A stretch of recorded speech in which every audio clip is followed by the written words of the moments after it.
Entreprises et leaders se trouvent confrontés à de multiples défis dans un monde en quête de durabilité et marqué par les nouvelles technologies. Quelle place pour l'humain ? Comment créer l'engagement des collaborateurs dans des structures en mouvement ? Et quel est l'impact de la culture sur la performance des entreprises ?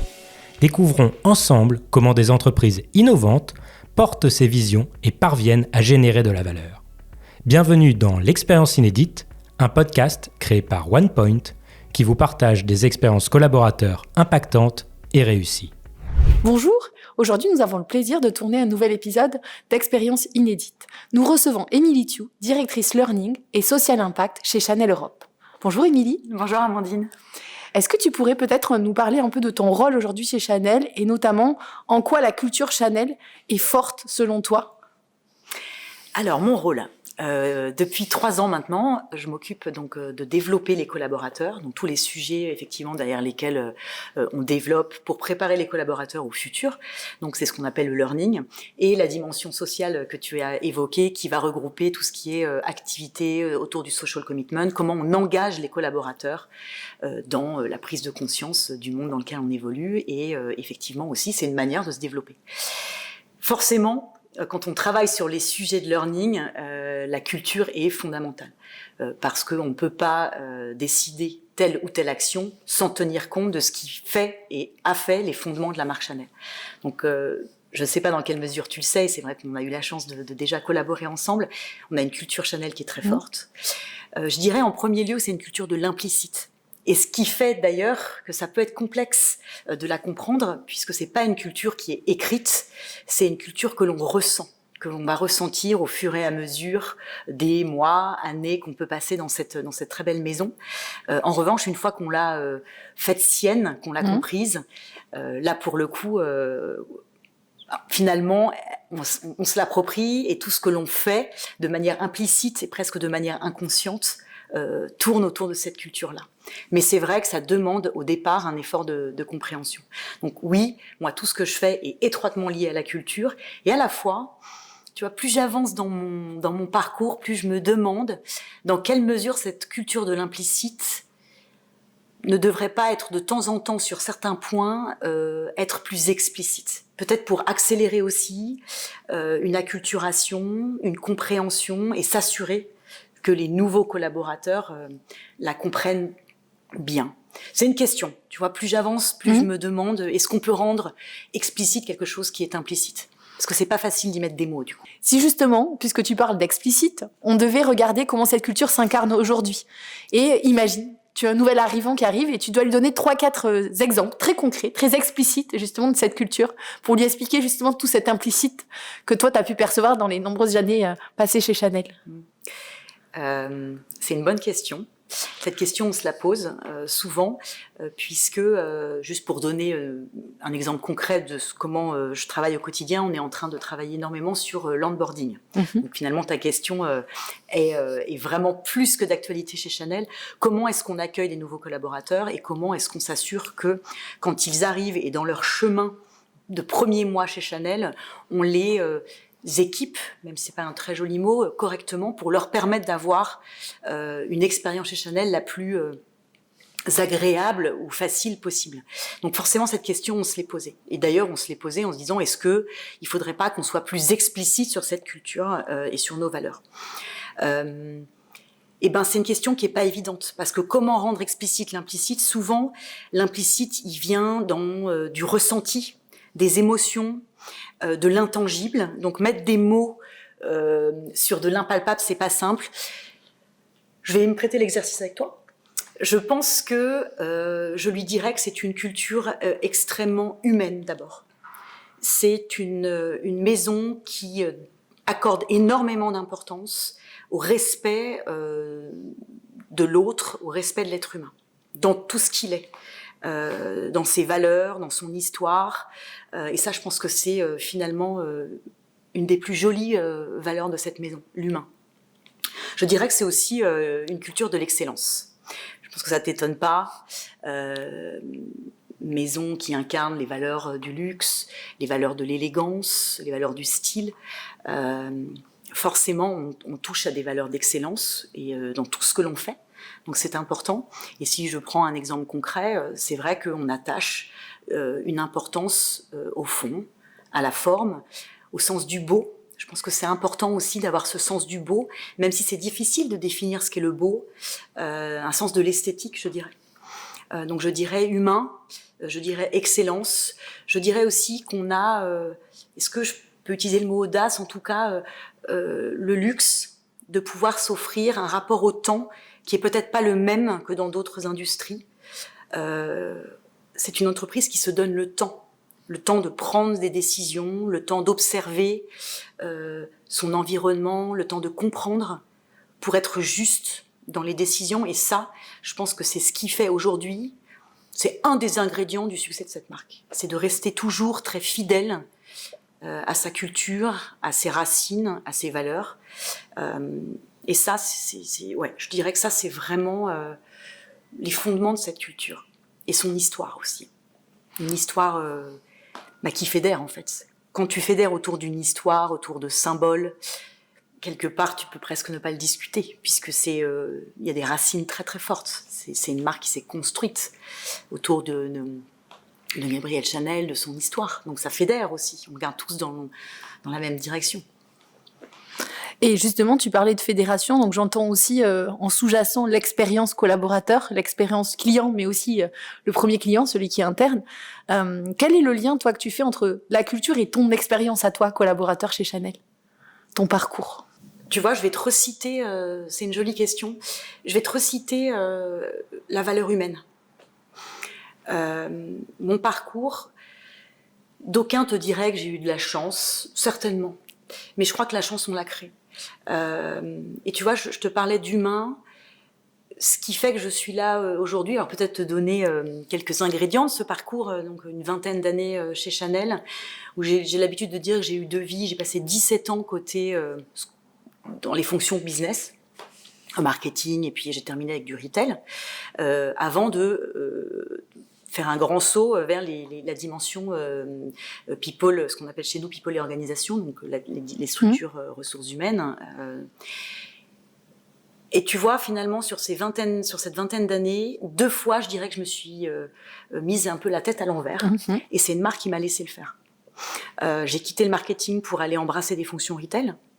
Je dirais qu'à ce moment-là, et je le dis très simplement, parce que c'est des choses qu'on a partagées chez Chanel, je pense que je maîtrisais 30-40% de mon poste à ce moment-là, et on m'a donné la chance d'aller vers ces fonctions retail parce que j'avais exprimé le souhait d'aller voir ce que c'était.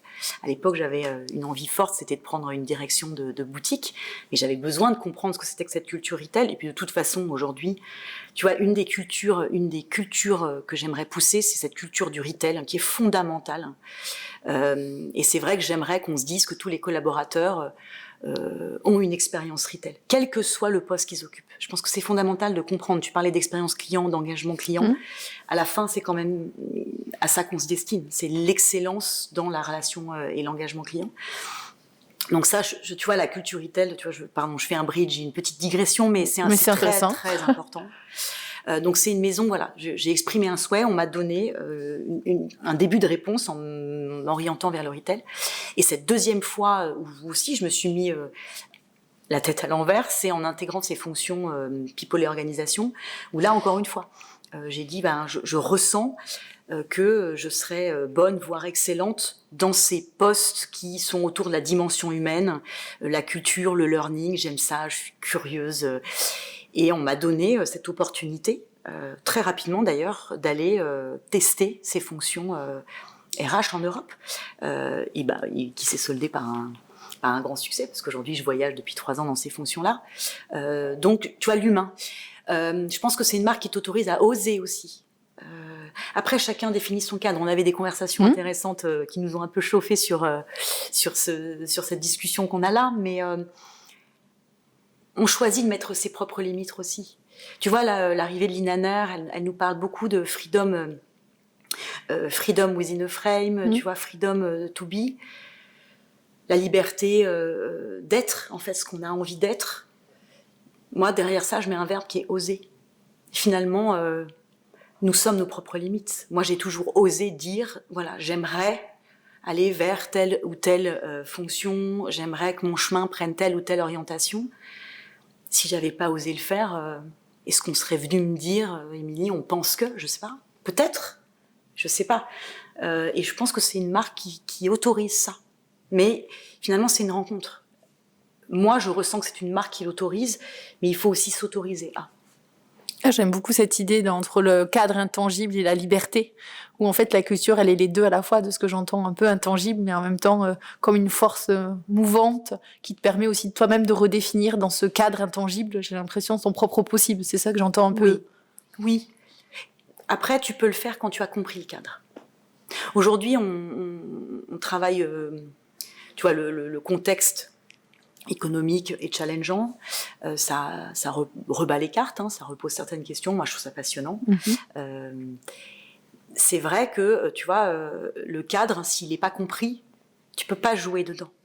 Et dans ce qu'on essaie de définir en ce moment sur nos règles, sur la culture, sur ce qu'on a envie de pousser, sur les compétences de demain aussi, si le collaborateur comprend pas l'espace dans lequel il évolue, il peut pas s'autoriser à jouer avec ce cadre. Je pense que c'est fondamental d'avoir une culture qui est quand même comprise, même si elle est implicite.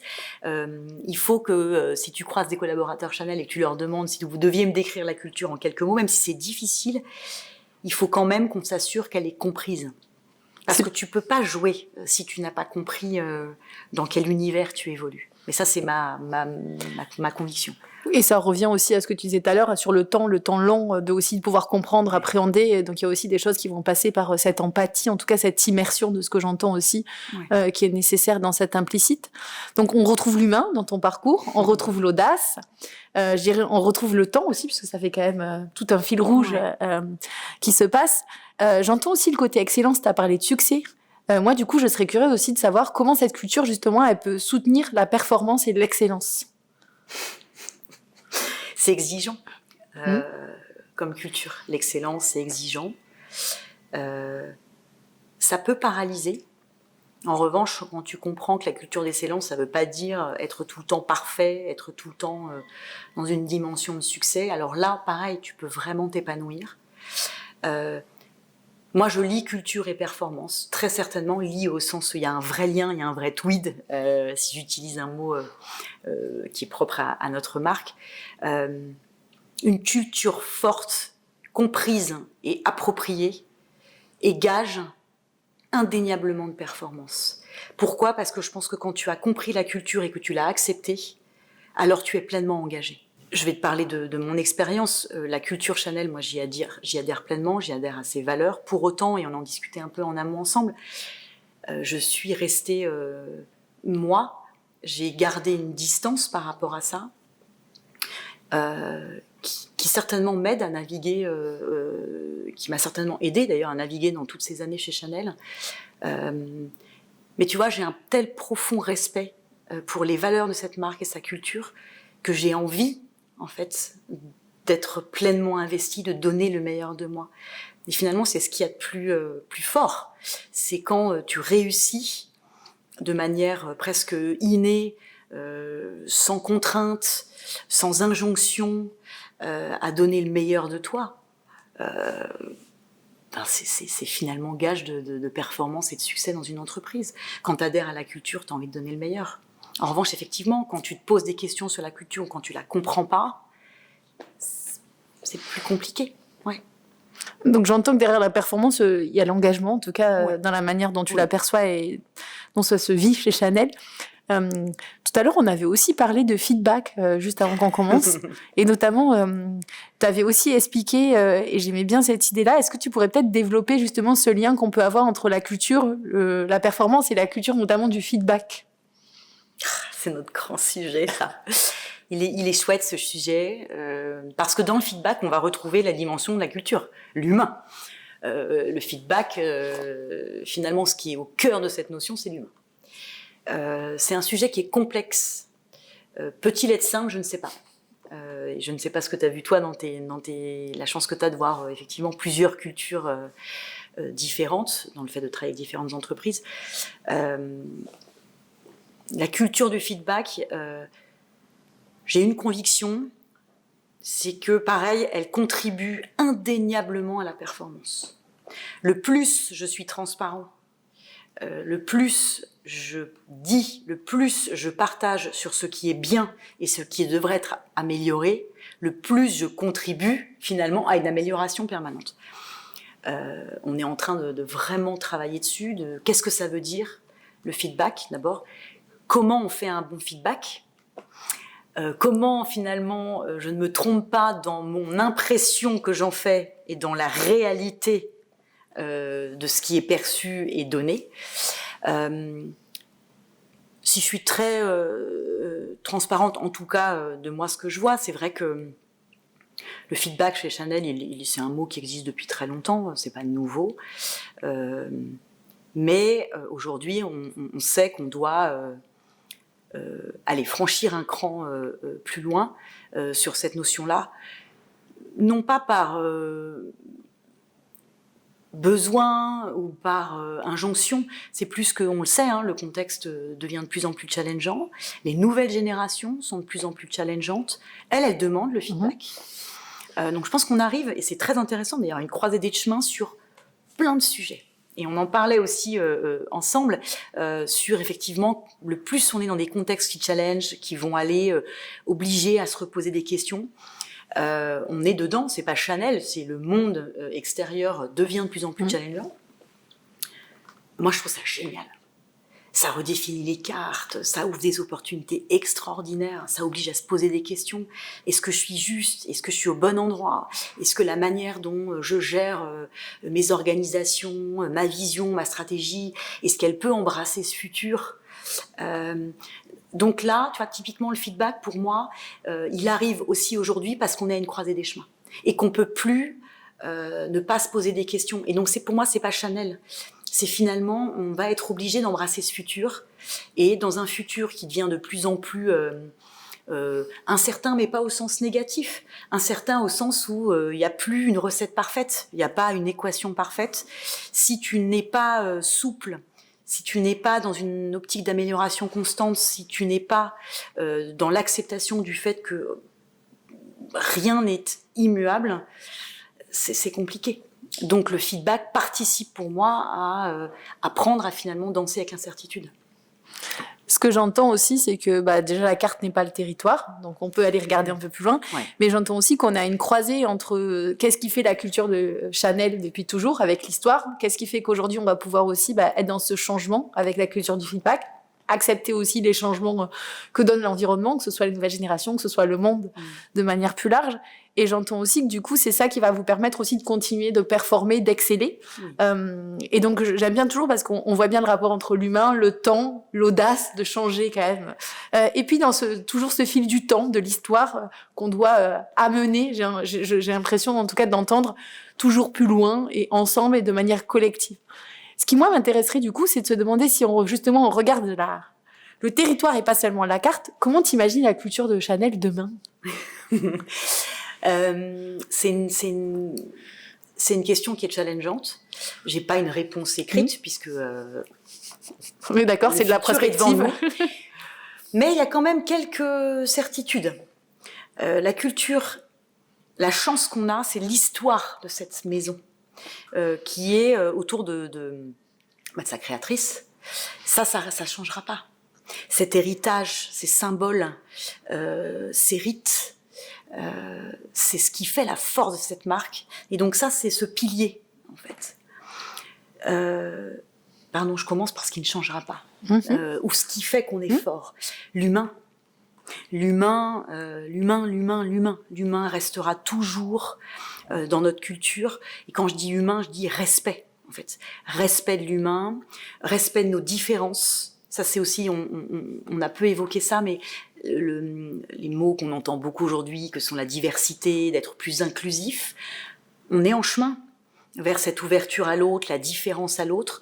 Moi, je me plais à croire qu'aujourd'hui, on travaille déjà la compréhension de qu'est-ce que ça veut dire la diversité, qu'est-ce que c'est l'inclusion, comment est-ce qu'on s'ouvre.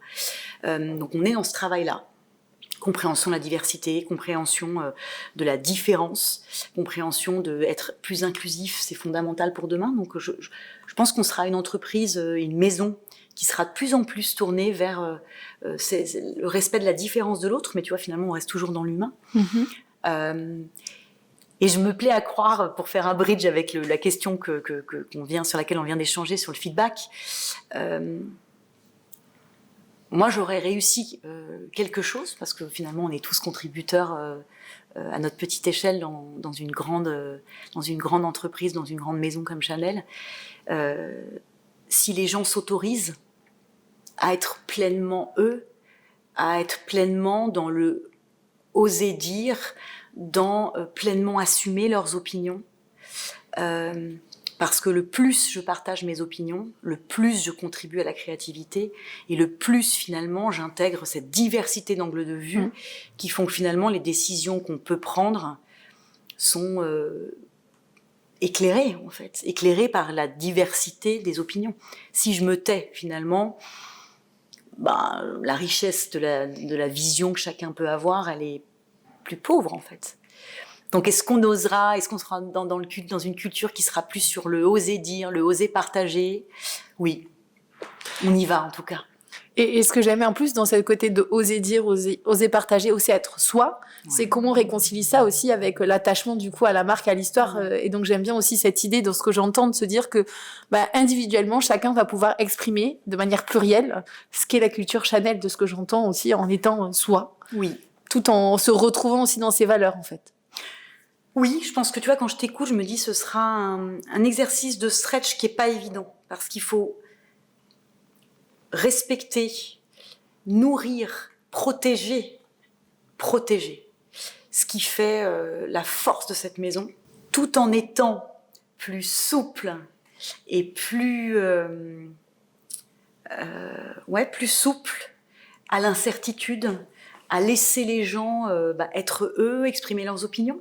Donc c'est un stretch qui est pas évident. Il faut trouver le bon équilibre en fait. Et justement, si tu devais nous donner tes ingrédients secrets pour faire en sorte que cette culture soit forte aujourd'hui et demain, quels seraient-ils, si tu avais quelques tips à donner à nos auditeurs? Donner des tips. Je sais pas si donner des tips ou peut-être des recettes magiques ou des ingrédients magiques. C'est intéressant ta question, Amandine, parce que si je prends le temps juste d'y réfléchir, même en te parlant, je me rends compte qu'en fait, cette culture de l'implicite de la maison, si je parle de mon expérience, je l'ai faite mienne de façon presque inconsciente. Je suis arrivée dedans et je l'ai faite mienne, je l'ai compris, je l'ai ressentie. Alors, je l'ai ressentie aussi parce que il y a eu une générosité dans le partage. J'ai été accompagnée, on m'a équipée, j'ai eu un parcours, il y a des parcours d'intégration où quand même on te véhicule des messages forts qui, dès le départ, vont te faire ressentir cette culture. Donc je pense que, tu vois, typiquement, je te parlais d'un projet sur lequel on est aujourd'hui, c'est l'onboarding, c'est-à-dire comment j'accueille mes nouveaux collaborateurs. Tout commence là, en fait. Tout commence dans ce que tu vas percevoir de la rencontre des gens que tu vas avoir sur ton chemin, la façon dont tu vas être accueilli chez Chanel, donc les premiers jours, les premiers mois, on parle souvent des 100 jours chez Chanel. Donc les rencontres que tu vas faire, le parcours d'intégration que tu vas avoir, donc forcément tu vas rencontrer des leaders, tu vas rencontrer ton manager, donc dans le verbal, dans le choix des mots, dans le postural, dans la manière de délivrer un message, déjà tu vas ressentir cette culture, parce que tu l'incarnes, toutes les présentations qu'on va te faire pour t'expliquer les différents business, pour t'expliquer les valeurs, notre organisation, tout ça sont autant d'indices, en fait, pour comprendre une culture qui est implicite. Quand on est dans une maison qui a une culture de l'implicite, finalement, le ressenti, les émotions, l'intuition sont fondamentales. Quelqu'un qui va être connecté à ses émotions, à ses intuitions, il va comprendre. Je dis pas qu'il va forcément adhérer à la culture, mais il va la ressentir, il va la comprendre. Quelqu'un qui a besoin d'explicite, quelqu'un qui a besoin qu'on lui explique les choses, ça prendra peut-être plus de temps. Donc, tu vois, finalement, ta question, je me rends compte qu'elle n'est, pour moi, Émilie, elle n'est pas si simple, parce que je me rends compte que je l'ai faite mienne de façon presque inconsciente, tout en restant consciente de qui je suis, de ma personnalité, de mes valeurs. Et tu vois, je vais te donner l'exemple, il y a une nouvelle personne qui a rejoint mon équipe il y a 6 mois. Et bien, cette personne, c'est comme si elle avait été chez Chanel depuis toujours. Elle est arrivée et elle s'est fondue dans cette culture. Elle a tout de suite compris les mots, la posture, la façon de se comporter, l'humain, le respect.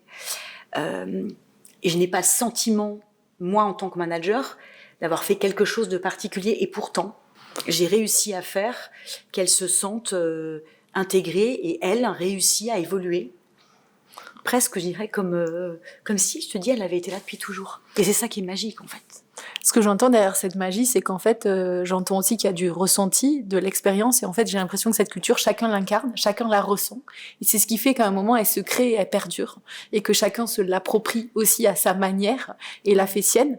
Et c'est aussi, à mon avis, ce à quoi est dû l'engagement qui crée ce cercle, je dirais, de vertueux, de performance entre expérience collaborateur et expérience client, dans cette symétrie des attentions et dans justement cette envie, cette émotion d'aller toujours dans l'excellence. Merci. Merci Amandine, très belle conversation.